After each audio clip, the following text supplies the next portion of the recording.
My name is Margaret Whitfield, and the morning I found out my sister had sold our parents' farm while I was still living in it was the morning I stopped believing in family paperwork. The knock came just after sunrise. I was on the porch, coffee steaming in my hands, watching the mist lift off the cornfields. A white pickup truck pulled into the drive tires, crunching the gravel our father laid 30 years ago. Two men stepped out, clipboards in hand, wearing bright green jackets with a logo I didn't recognize. "Morning, ma'am," one of them said, polite but distracted. "We're here to take measurements for the new property line." I laughed a little, thinking it was a mistake. "You must be looking for the Carsons down the road," I said. "This is Whitfield land." He checked his clipboard. "Address matches. 214 County Road 9. You're the tenant, right?" The word hit me harder than any insult I've ever heard. Tenant. Like I was a guest in my own home. "I'm the owner," I said, slowly setting my cup down. "This farm's been in my family for 3 generations. He frowned, uncomfortable now. "Ma'am, I don't mean to argue, but the sale closed 2 weeks ago. You should have received notice." I didn't receive anything, unless you count a text message from my sister Linda the night before, that simply said, "Call me when you can." I hadn't called. The men apologized and left after a few awkward minutes, promising to double-check the file. But their truck didn't even make it to the end of the road before I was dialing Linda's number. It rang once, twice, 10 times. No answer. Then a text buzzed through. "Don't make it a big deal. Everything's legal." Legal. That word has a way of sounding dirty when spoken by someone you used to trust. I sat at the kitchen table staring at the phone, hearing the echo of that message over and over. The walls around me were lined with photographs our parents on their wedding day. Dad standing in front of the barn, he built himself Linda and me on the old tractor, barefoot and laughing. Now it all felt like someone else's life. By noon, a second truck came. This one carried a for sale sign and a young man in a polo shirt too clean for farm work. He said he was with Greenfield Realty and asked if I'd vacate the house within 30 days. He even offered to help with relocation. I told him to leave before I helped him find the ditch. That evening, I went digging through the desk drawer where my father used to keep every important paper, tax receipts, insurance policies, and the deed to the land. The folder was still there, labeled Whitfield Farm. But when I opened it, the deed was gone. In its place sat a single envelope, unsealed with my name written in Linda's handwriting. Inside was a note I had to Margaret. "The taxes, the maintenance, you can't keep doing this alone. Please understand. It's for the best."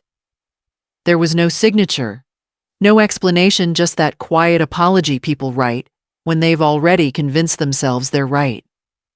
I sat there until the light faded, the smell of soil and old paper thick in the air.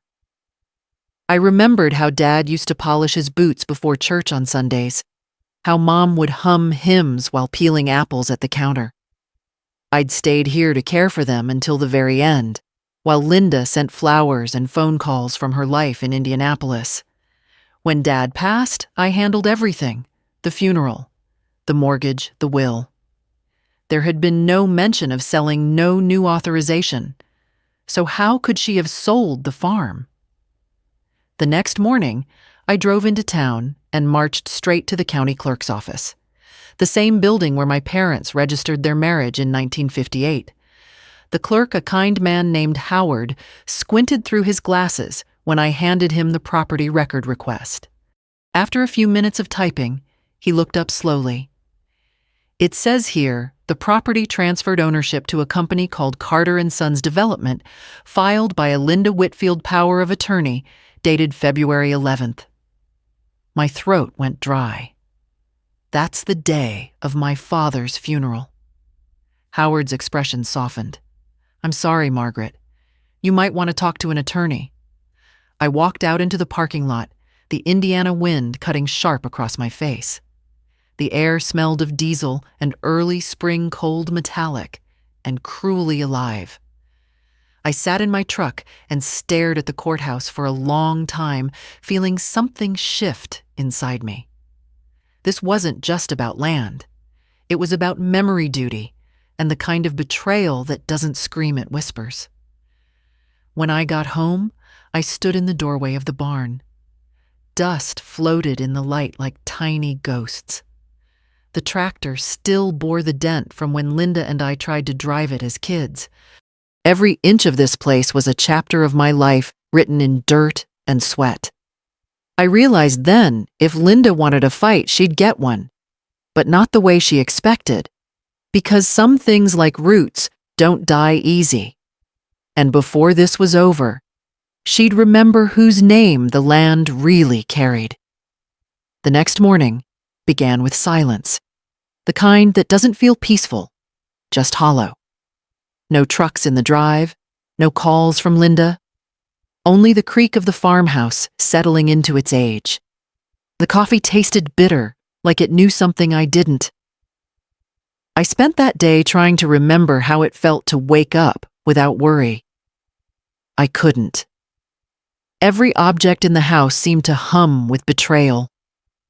The kitchen table Dad built by hand, the curtains Mom sewed when we were teenagers. Even the floorboards groaned under my steps, as if asking, "What will you do now?" That night, I couldn't sleep. The phone sat on the nightstand, glowing with that last text from Linda. "It's all legal." Those words ran through my mind like a broken song lyric. By 2 a.m., I got up, turned on the lamp, and began digging through drawers again. I found tax receipts, bills, and old will dated before Mom died. Nothing about selling the property. When dawn came, I decided to drive to the lawyer's office in town, Harlan and Webb, the same one Dad had used for decades. Mr. Webb had been retired for years, but his son, Daniel, handled most of the estate cases now. He still wore cowboy boots under his suit pants and spoke with the kind of Midwestern calm that made you believe problems had solutions. He skimmed the documents I'd brought and frowned. "Your sister used a power of attorney that expired the day before the sale closed. If this timing's right, you may have a case." I exhaled for what felt like the first time in days. So, she had no right. "Let's just say it's gray," he said carefully. "But gray can turn black and white with the right judge." He offered to start the paperwork. I agreed, signing forms with hands that shook less from age and more from adrenaline. Before I left, he looked at me kindly. "You're fighting for more than land, aren't you?" I smiled without humor. "I'm fighting for the truth of who we are." Back home, I stood in the doorway of the barn, inhaling the smell of hay and old oil. It wasn't just a building, it was a diary. My father's initials were carved into a beam from 1969. Every season of our lives had passed through here: school projects, first dates, harvests, funerals. That afternoon, Linda finally called. Her voice came through the speaker as flat as the fields in January. "I heard you went to a lawyer." "I did," I said. "You should have done the same before selling what wasn't yours." "It was mine too," she snapped. "You just never acted like it." "You weren't here," I replied quietly. "You left when things got hard." "I left because you made it impossible to stay," she said, her voice trembling for the first time. "You made me feel guilty for living my own life." "Guilt isn't something I gave you," I said. "You earned it." There was a pause long enough for me to hear her breathing. "I'm sorry, Margaret. But what's done is done." "No," I said. "Not yet." And I hung up. Later that week, I drove into town again to meet Daniel Webb. He'd found something new, a notarized addendum to Dad's will that had been filed but never signed. It stated that the farm should remain family property for as long as any Whitfield draws breath. My name was listed first. That could help, Daniel said. If we can prove intent, we can challenge the sale. I nodded slowly. The words "for as long as any Whitfield draws breath" echoed in my head like a prayer. That night, I sat on the porch, watching the moon climb over the fields. Fireflies blinked near the fence line, the same way they did when Linda and I used to chase them with mason jars. Back then, we thought catching light was easy. I realized I didn't just want to win. I wanted her to understand what she'd thrown away, what this land meant, what our parents had built with sweat and hope. I wanted her to feel the cost of erasing history. The next morning, another letter came, this time from Carter and Sons. It was a polite reminder that construction would begin in 3 weeks. I held the letter over the kitchen sink and lit it with a match. It curled, blackened, and turned to ash. Then I called Daniel. "Let's go to court," I said.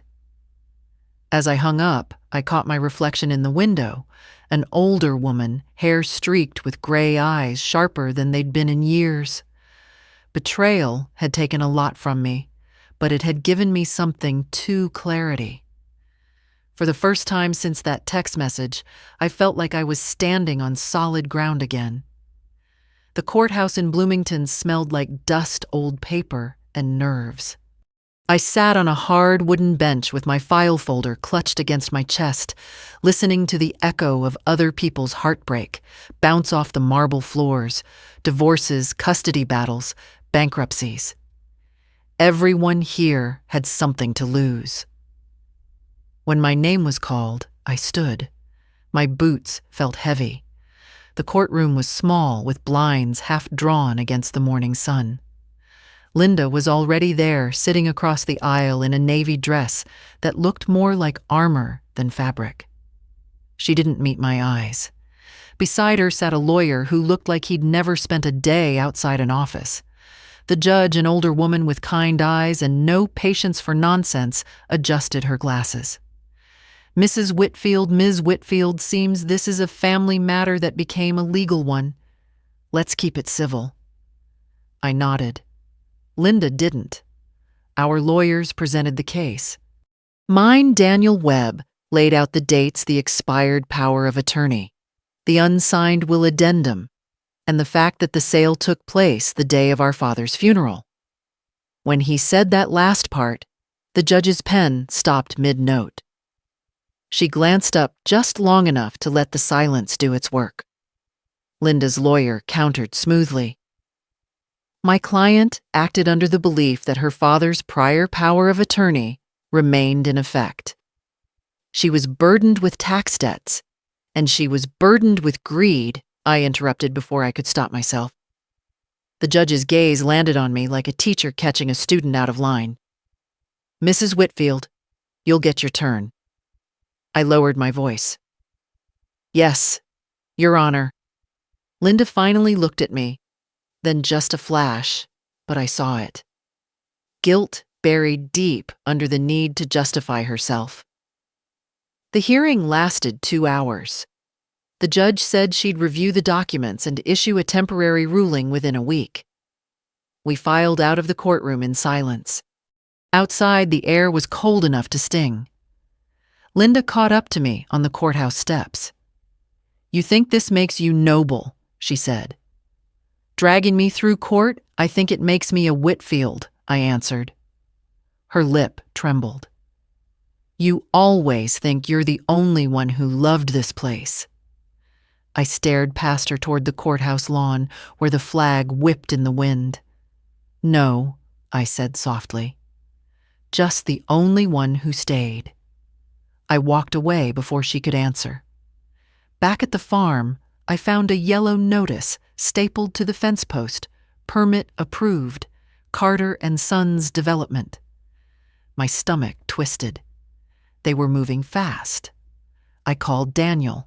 He said to stay calm, that the notice didn't mean they could start building until the judge's decision. Still, I couldn't shake the image of bulldozers rolling over the land where my parents were buried. That night, a storm rolled in from the west. The sky turned the color of iron and rain hit the tin roof so hard it drowned out my thoughts. I sat by the window, watching the lightning flash across the fields, illuminating the old barn like a ghost. When the power went out, I lit a candle and opened Dad's toolbox. Inside were things only a man from his generation would keep: faded receipts, a half-used roll of duct tape, a brass key tied to a string. I didn't recognize the key. I followed instinct and went to the barn. The rain soaked through my jacket as I crossed the yard. Inside, the air was thick with the smell of hay and rust. The candle flickered, throwing shadows on the walls. In the back corner, behind an old feed bin, I found a small lockbox with a keyhole that fit perfectly. Inside were papers. Wrapped in plastic, a handwritten note and a folded document yellowed with age. The note read, "If you're reading this, it means the farm's in danger. Don't let them take what was built for family. Dad." The document was an older version of the will, one that had never been replaced. It named both Linda and me as joint heirs, but added a clause I'd never seen before. Ownership is to remain shared, and no sale shall be made without written consent from both heirs. Lightning cracked above me, shaking the barn. For a moment, I thought I saw Dad's silhouette in the light, strong patient, watching. The next morning, I took the papers straight to Daniel. His eyebrows lifted as he read. "This changes everything," he said. "It proves your father's intent. Even if the sale was legal, it wasn't ethical, and that matters in small-town courts." "Will it be enough?" I asked. He smiled faintly. "Sometimes the law listens to reason. Sometimes it listens to heart. Let's give it both." A week later, the judge ruled in my favor temporarily. The sale was suspended until a full hearing. The developers backed off for now. Linda didn't call. That night, the sky cleared, and I stood on the porch, watching the stars over the cornfields. The air smelled of wet soil and cedar. For the first time in months, I could breathe. But peace, I knew, was just a pause between storms. The week after the ruling, the farm felt alive again. Neighbors started dropping by, some to offer congratulations, others just to see if the rumors were true. In towns like ours, justice travels faster than mail. Mrs. Turner from across the road brought a basket of muffins and whispered, "We were all praying for you, Margaret. Nobody wanted condos on this land." I thanked her, though part of me still couldn't believe it was real. The developers had backed off, the judge had paused the sale, and for the first time in months, I could breathe without feeling like the air was borrowed. But deep down, I knew the fight wasn't finished. Linda hadn't called since court, and silence from her had never meant peace, it meant plotting. The next evening, I drove into town to get supplies. The sky was streaked pink and gold, and for a moment, it looked like the world was forgiving itself. On my way back, I saw a silver SUV parked near the end of the driveway, Linda's car. She was standing by the mailbox staring at the fields. When she turned toward me, her face looked smaller, somehow like guilt had taken up space inside her. "I didn't come to fight," she said. "I came to see it one more time. One more time before what I asked. Before you win." Her voice cracked a little. "You always do." I wanted to tell her this wasn't about winning, but my throat wouldn't let me. She stepped closer. "I didn't sell the farm to hurt you. I couldn't handle the bills, the upkeep, the taxes. You wouldn't listen, and I panicked." "You could have asked," I said. "I did," she whispered. "You said we'd manage like always." But I didn't want to manage. I wanted out. For a moment, I saw her not as the woman who betrayed me, but as the scared little sister who used to cry when the cows got out and Dad yelled. I sighed. Linda, you sold our father's promise. That's not something you can buy back. She looked at the barn. I know, but maybe I can help fix what I broke. I didn't answer. Sometimes silence is the only language left between family. She got back in her car and drove away, leaving the smell of dust and diesel behind. That night, rain rolled in again, softer this time. I sat by the window watching the drops trace lines down the glass. I thought about forgiveness, how it never feels like a victory, just an acceptance of what's already lost. The next morning, Daniel called. Margaret, we've got news. The developer's pulling out completely. They don't want bad press in a small town. I laughed for the first time in weeks. Guess they didn't realize Indiana remembers its own. He chuckled. Seems the Whitfield land is staying where it belongs. After I hung up, I went out to the fields. The sun had broken through the clouds, lighting the wet rows of corn like gold threads. I knelt down and pressed my hand into the dirt. It was cold, damp, solid, alive. But the peace didn't last long. A week later, I got a certified letter from a new law firm representing Linda. My stomach tightened as I opened it. The document inside wasn't a lawsuit, it was a proposal. She wanted to transfer half the property back into her name to preserve family ownership. I called Daniel. He sighed. She's trying to mend fences her own way. You don't have to accept. I know, I said. But maybe I should. That evening I sat on the porch, the papers spread out before me. I thought about Mom's words the night before she died. Don't let grief turn you mean, Margaret. Even good people can rot from the inside if they don't forgive.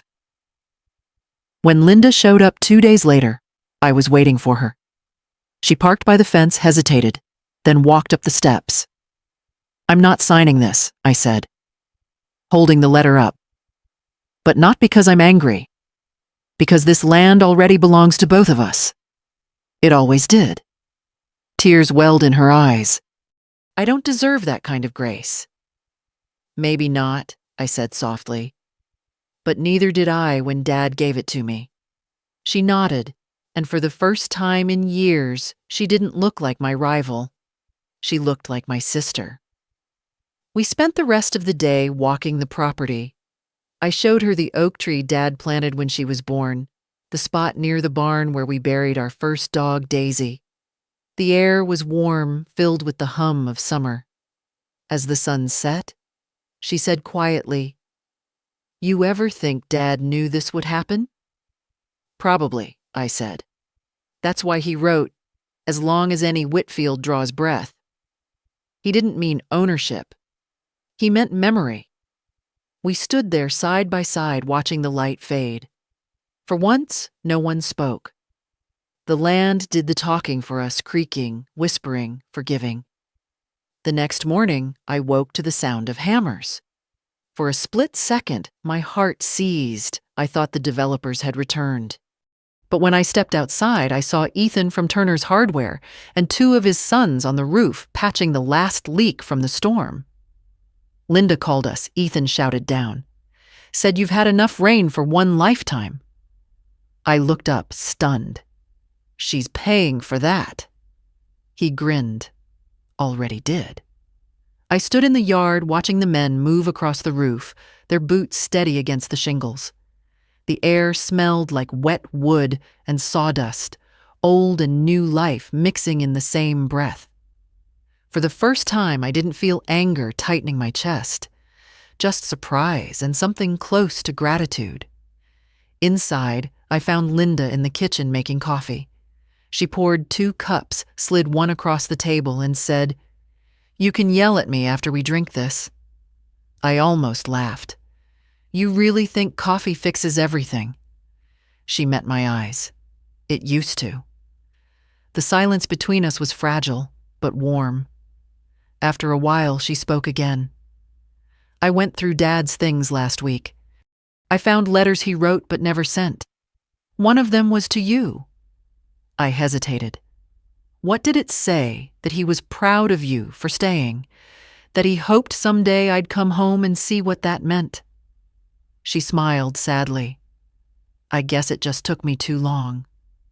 I didn't know what to say. Sometimes love sounds more like regret than comfort. We spent that day cleaning the barn, tossing broken tools, stacking hay bales, sweeping out the dust of years. When I found Dad's old overalls still hanging on the nail by the door, Linda stopped. She touched the faded denim gently. He never threw anything away, did he? No, I said. He believed even the broken things had another use. She nodded, eyes glistening. Maybe he was talking about us. By afternoon, the roof was finished, and the barn smelled like fresh hay again. We ate sandwiches on the porch, watching the light fall across the fields. There was something healing about the rhythm of ordinary work. Later, as twilight settled, I walked out to the edge of the field alone. The grass was tall, brushing against my jeans, whispering like 1,000 small secrets. The wind carried the scent of soil and rain. I knelt down and touched the earth, the same ground my parents had worked until their hands bled. When I turned back toward the house, I saw Linda standing on the porch, watching me. She waved once, a small gesture, and I waved back. That night, I couldn't sleep. The house was quiet, except for the soft ticking of the kitchen clock. I went downstairs, poured a glass of water, and noticed a folder sitting on the counter, Daniel's paperwork. The final hearing was next week. I opened the folder and looked at the signatures, the stamps, the endless lines of fine print. It felt strange seeing our entire family story flattened into legal language. I wondered what Dad would have thought of all this. Probably that his daughters had let pride make fools of them both. The next morning, I drove to town early. Daniel greeted me with his usual calm. "You don't look nervous," he said. "I'm not," I replied. "I just want it over." He smiled. That's how most wars end, with tired people deciding to be done. In court, Linda surprised me. When the judge asked if she wished to contest the previous ruling, she shook her head. "No, Your Honor. My sister's right. The sale shouldn't have happened." The judge raised an eyebrow. "You understand, that means relinquishing your claim." "I do," Linda said softly. "I just want the farm to stay in our family." The courtroom fell silent. For the first time in months, I felt something release inside me. Relief, sorrow, gratitude, all tangled together. Afterward, we walked out together. The air outside was bright and clean, washed new by morning rain. "I didn't expect that," I said. Linda shrugged. "Maybe I'm learning from you?" We stopped by the diner on Main Street, our old haunt from when we were teenagers. Patty, the waitress, still worked there, her hair whiter, but her smile the same. She poured us coffee without asking, saying, "Haven't seen you two together in ages." Linda laughed. "Guess it took a court date to make it happen." Patty shook her head. "Families always find their way back. Might take a few detours, though." We ate in comfortable silence, the way people do when words can't add anything. Afterward, I paid the bill, and Linda left a tip twice the size of the check. When we got back to the farm, she stood at the end of the driveway. "I don't know what's next for me," she said. "But if you'll have me, I'd like to visit now and then. Maybe help with the harvest." I smiled. "You're always welcome here. Just don't bring a realtor." She laughed, the sound light and real. "Deal." That night, as the sun sank behind the fields, I sat on the porch with a blanket over my knees. The wind carried the soft smell of rain and hay. I thought about how fragile family can be, how easily it cracks, how hard it is to mend. But some cracks, I realized, don't ruin the foundation. They just remind you what it took to stand. 2 weeks after the final hearing, the county clerk mailed me the new deed, my name printed clean and alone on the line, marked owner. I held it in both hands like it might dissolve if I breathed too hard. Outside, the air carried the dry chill of late October. The fields were nearly bare now, the last rows of corn folded under gold and brown. For the first time in years, I could look across the land without feeling like someone else was waiting to take it. But peace, I learned, isn't the end of a story. It's the beginning of understanding what the fight cost you. That afternoon, I went to the cemetery on County Road 6. The Whitfield plot sits on a hill that catches the wind from every direction. Dad always said he liked that. Keeps the place honest, he used to joke. The grass was damp underfoot, the trees already thinning for winter. I stood between my parents' headstones and laid a handful of soil from the farm on each. "It's home again," I whispered. "We're safe." The wind answered with a sigh through the trees. I sat on the stone bench nearby and thought of all that had happened, the courtrooms, the letters, the silence. I realized I'd been fighting, not just for the farm, but for a sense of self that had started to slip away when Dad died. Without this land, who was I? Just another woman with memories and bills. The farm had been my anchor, but it had also been my cage. Maybe that's what Linda had tried to escape, the weight of legacy disguised as duty. I finally understood her panic. She wasn't trying to erase our history. She was trying to breathe outside of it. I stayed until the sun dipped behind the trees, then drove home.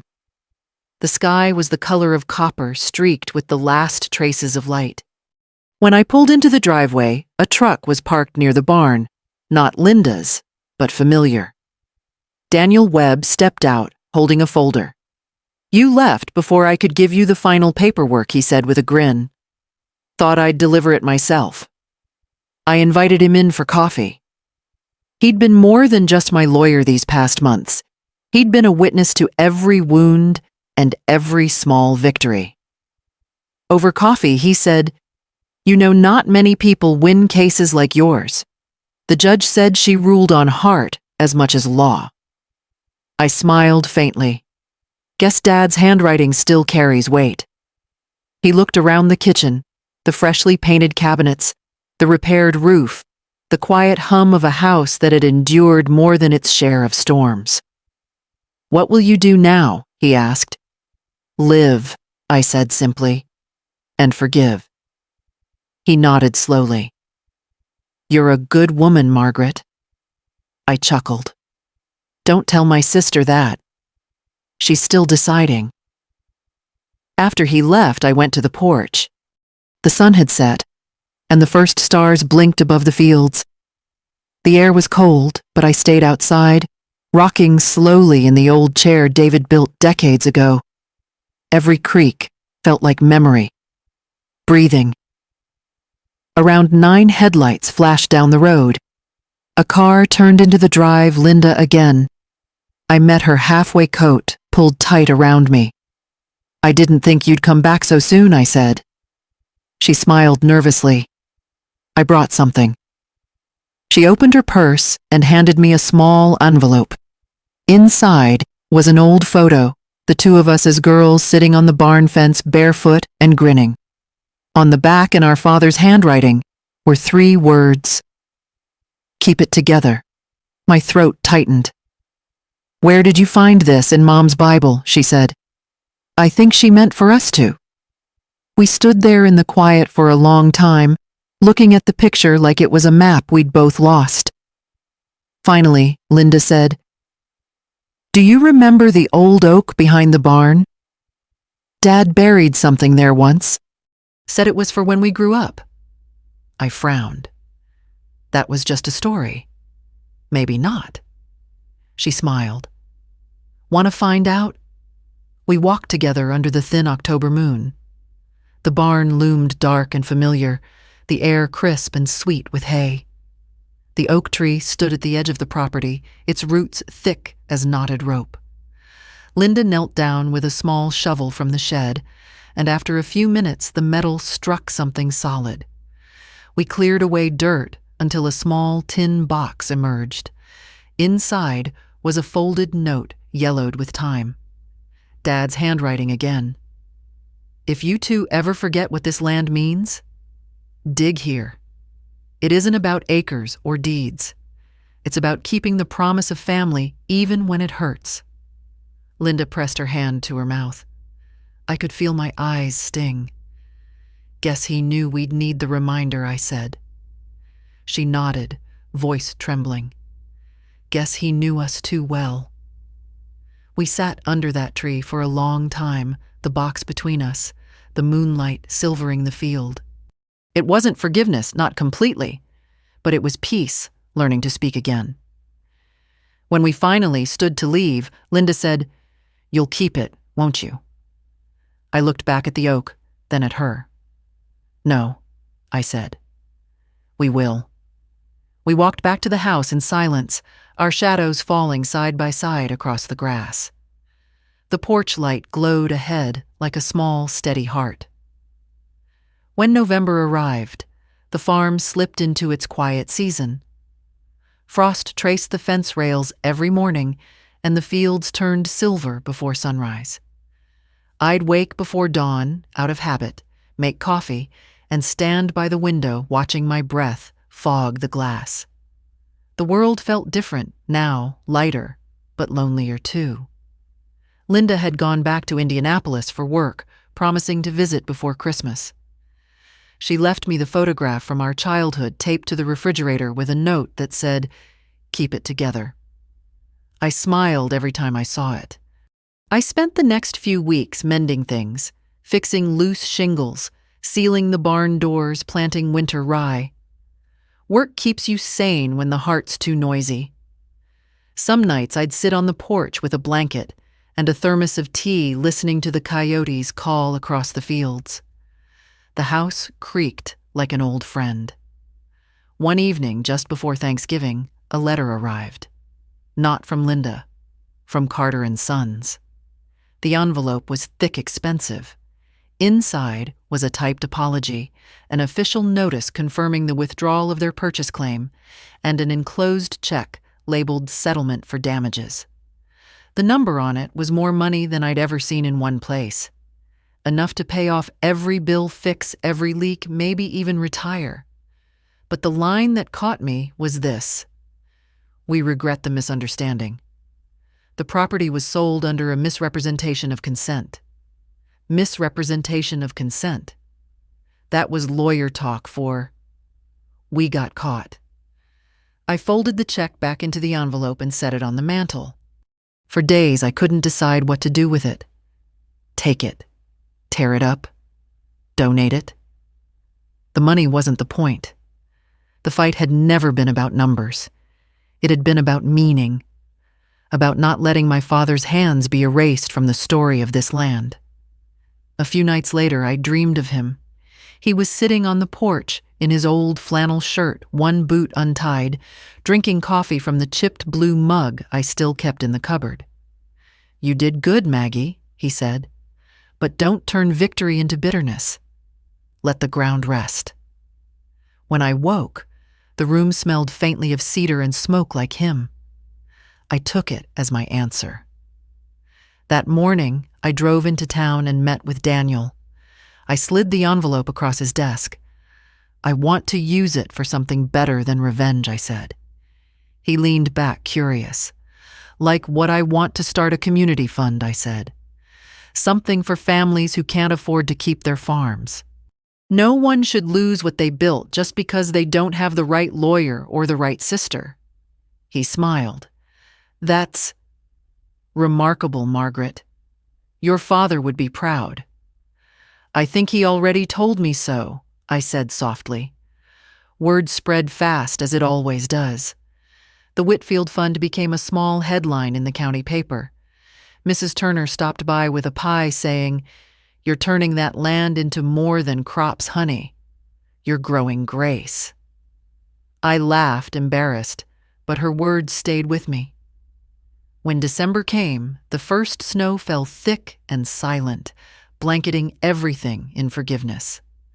The farm looked almost wholly in white.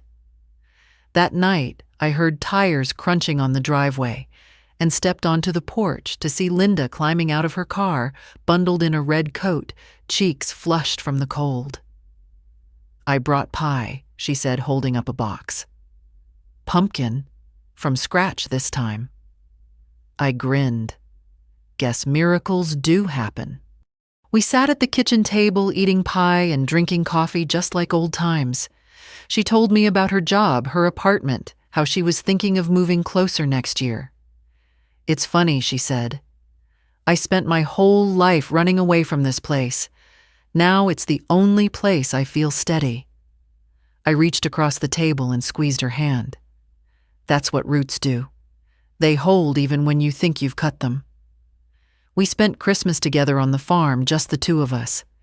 We decorated the tree with Mom's old ornaments, the ones made from salt dough and glitter. The air smelled of pine and cinnamon. On Christmas Eve, I read Dad's note again under the oak tree. It's about keeping the promise of family even when it hurts. For the first time in years, it didn't hurt. That night, as snow drifted against the windows, Linda looked up from the fire and said, "You ever wonder if this house will still stand when we're gone?" I smiled. If we've done our job, it will. Because home isn't wood and nails. It's the people who remember to leave the light on.